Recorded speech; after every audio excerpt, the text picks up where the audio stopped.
Le ministère américain de la Défense va lancer une enquête indépendante au sujet de 2 hospitalisations longuement tenues secrètes du chef du Pentagone, Lloyd Austin, qui souffre d'un cancer de la prostate.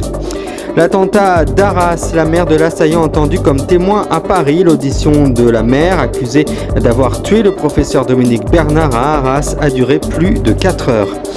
2 importants narcotrafiquants français interpellés à Dubaï dans la foulée de la visite sur place du ministre de l'Intérieur français Gérald Darmanin fin octobre ont été remis en liberté, a-t-on appris auprès de sources proches de l'enquête. Affaire Alain Delon, sa vie est en danger, affirme Hiromi Rollin. La sexagénaire qui a longuement vécu aux côtés de l'acteur reproche aux enfants de ce dernier d'avoir mis fin à ses traitements médicaux. En Haute-Savoie, après une alerte intrusion, confinement temporaire d'un lycée, le lycée qui a été déconfiné à 18h après la levée de doute effectuée par 45 gendarmes envoyés sur place. Et enfin, la disparition de Maëva au Havre. L'autopsie confirme sa mort par noyade. La jeune fille de 22 ans qui avait disparu le jour de la Saint-Sylvestre avait été retrouvée le 2 janvier inanimée. Aucun élément pour l'instant ne semble envisager l'intervention d'un tiers.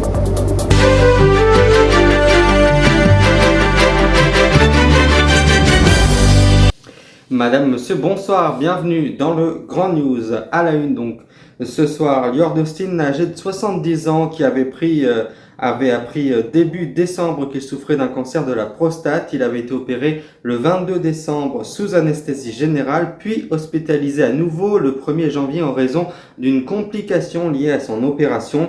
Ce diagnostic remontant à il y a plus d'1 mois, et ces 2 hospitalisations n'ont été communiquées aux hautes autorités du pays, à commencer par le président démocrate Joe Biden en Amérique, que ces derniers jours, ce qui a provoqué un tollé dans la presse et chez les républicains en pleine année électorale.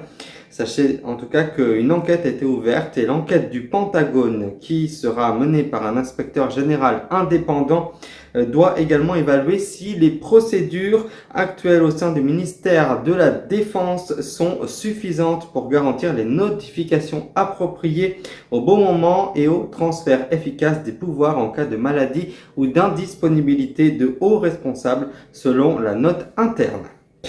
La mère de l'assaillant d'Arras dans le Nord-Pas-de-Calais, qui avait été entendue mardi à Paris comme témoin par une juge d'instruction dans une information judiciaire visant l'un de ses 2 fils, a-t-on appris ce jeudi auprès d'une source proche du dossier de l'AFP. Après l'attentat qui a coûté la vie le 13 octobre dernier, je vous le rappelle, de ce professeur de français, Dominique Bernard, poignardé devant son collège-lycée par Mohamed Mougouchkov, la mère de ce dernier, avait demandé à se constituer partie civile. Sa demande rejetée, elle a donc refait appel. En attendant, elle était entendue comme un témoin, donc sans avocat principal, ce que regrette son conseil, maître Michael Beniyouch, joint par l'AFP. Son audition, qui a duré près de 4 heures, fait suite aux interrogations en novembre par Mohamed Mougouchkov, russe originaire d'Ingouchiv, âgé de 20 ans, et de son jeune frère, ainsi que de leur cousin âgé de 15 ans en décembre, les 3 étant mis en examen. Et 2 importants narcotrafiquants français interpellés à Dubaï dans la foulée de la visite sur place du ministère de l'Intérieur français, Gérald Darmanin, fin octobre, ont été remis en liberté, a-t-on appris ce jeudi auprès de l'AFP, après plusieurs sources concordantes.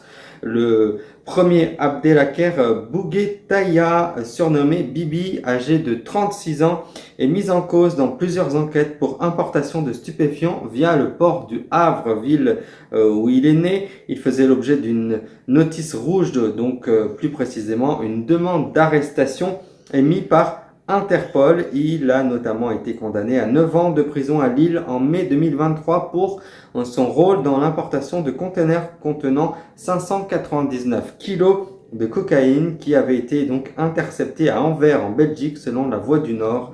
Absent à son procès, un mandat d'arrêt avait été émis à son encontre. Congédiée depuis le mois de juillet par la propriété de Douchy où elle vivait avec Alain Delon, Hiromi Rollin fait part ce jeudi matin de sa grande inquiétude quant à l'état de santé de l'acteur. Interrogée sur RTL, elle affirme avoir échangé avec l'octogénaire par téléphone le 21 novembre dernier et avoir retrouvé qu'il avait une voix écrasée comme s'il manquait de souffle. Après ce coup de téléphone, j'ai appris les enfants avait arrêté les traitements de l'acteur pour soigner sa maladie dont la nature reste inconnue. Mes craintes ont été confiées par Anouchka et son avocat. Ils ont bien dit qu'ils ont arrêté les traitements fin août. La vie d'Alain Delon est en danger. Je n'ai pas peur de dire qu'il est en danger de mort, prévient-elle sur RTL. Toujours une hypothèse également avancée par la fille d'Alain Delon, Anouchka, dans un signalement transmis mercredi à la justice par son avocat, maître Christophe Ayella, est révélé par le Figaro. Dans ce document de 3 pages, maître Ayella, qui est également l'avocat de l'acteur, fait part d'une autre lettre alarmante du médecin suisse d'Alain Delon.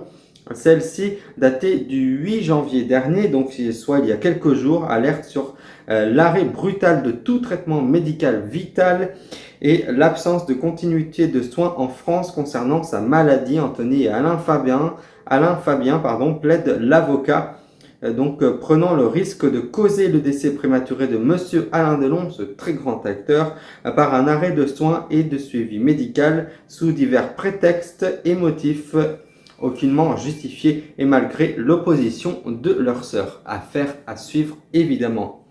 Les élèves d'un lycée de Bonneville en Haute-Savoie ont été temporairement confinés après le déclenchement ce jeudi dans l'après-midi d'une alerte intrusion. La levée de doute effectuée par la gendarmerie s'étant achevée vers 18h. Il faut savoir qu'ils ont indiqué que le parquet de Bonneville et la préfecture pour une intervention de la gendarmerie au lycée Guillaume Fichet à Bonneville. La levée de doute est à présent terminée et les lycéens sont progressivement déconfinés, a-t-on appris auprès de la préfecture de Haute-Savoie en fin d'après-midi dans un message posté sur X, donc anciennement Twitter. Et je vous le disais dans les titres tout à l'heure, l'autopsie sur le corps de Maëva retrouvée le 2 janvier dans le secteur portuaire du Havre a établi que la jeune fille était bien morte noyée, a-t-on appris ce jeudi auprès du parquet du Havre, confirmant les informations de Ouest France. Maëva était âgée de 22 ans, elle avait disparu dans la nuit du 31 décembre au 1er janvier.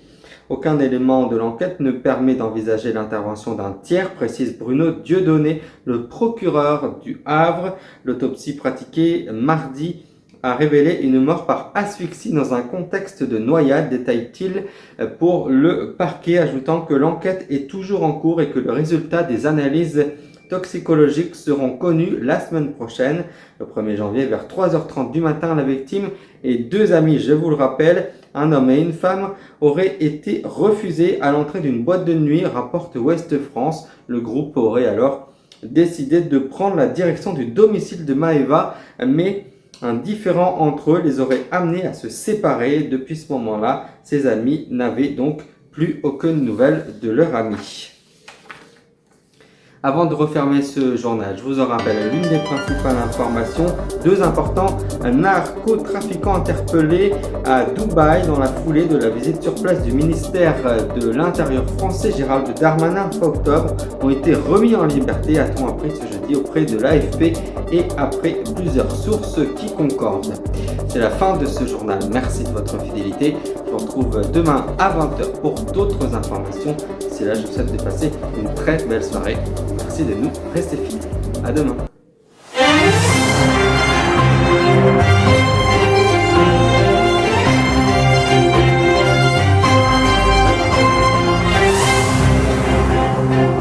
Retrouvez-nous sur legrandnews.sitew.org.